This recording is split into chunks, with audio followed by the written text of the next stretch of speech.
اور پھر پڑھا جائے یا باسطو یا وہابو، اے میری بندشوں کو کھولنے والے، باسط باسط باسط، میری مشکلیں کھل گئیں، میری بندشیں کھل گئیں، میری گلیاں بند تھی کھل گئیں، میرے راستے بند تھے کھل گئے، میرا رزق بند تھا کھل گیا، میری مقدر بند تھی کھل گئی، میرے نصیب بند تھے کھل گئے، وہ رشتوں کی شکل میں، وہ رزق کی شکل میں، وہ صحت کی شکل میں، وہ جادو جنات اثرات اور بندشوں کی شکل میں، یا باسے تو میری تمام بندشیں کھل گئی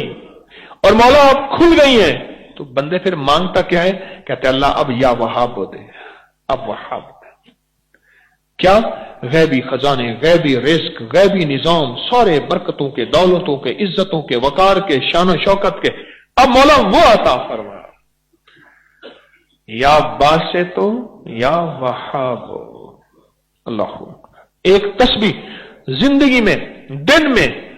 کبھی بھی دن میں اول آخر 3 دفعہ درود شریف پڑھ لیا کریں، اور زندگی میں گھر روزانہ ایک تسبیح اس کی پڑھ لیا کریں، جب بھی آپ کو سہولت ہو ایک تسبیح پڑھ لیا کریں، بہت تاثیر ہے اس میں، بہت کمال ہے۔ بندشوں کو کھولنے، یا باسطو، اور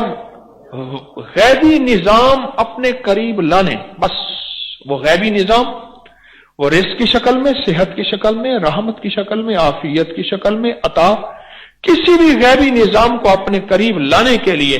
یہ ایک بہترین، مبارک، بابرکت اور سعادت مند لفظ ہے۔ اللہ پاک کے اسماء حسنہ میں سے، قرآن میں سے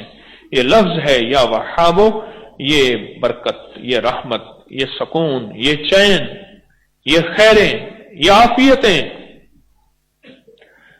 تحفہ لے کے جا رہے ہیں۔ مجھے ایک صاحب کہنے لگے ہمارے بڑوں کو کسی نے یا وہابو دیا تھا، کہنے لگے نسلیں گزر گئی ہیں، کہا کہ لوگوں کو کبھی پڑھ کے دم کر دیتا ہوں، کبھی پڑھ کے پانی دم کرتا ہوں، کبھی پھونک مار دیتا ہوں، کبھی کیا کر دیتا ہوں، کہا جس چیز کے لیے ہوتا ہے کہا وہ ٹھیک ہو جاتا ہے، بندہ صحت مند ہوتا ہے۔ میں نے کبھی کسی کو بتایا نہیں، کہا نا اہل لوگ ہیں، ان کو کیا بتاؤں؟ میں نے کہا میرے کملی والے کا ہر امتی اہل ہے، میں تو بتا دیتا ہوں، تو سب کو بتا دیتا ہوں۔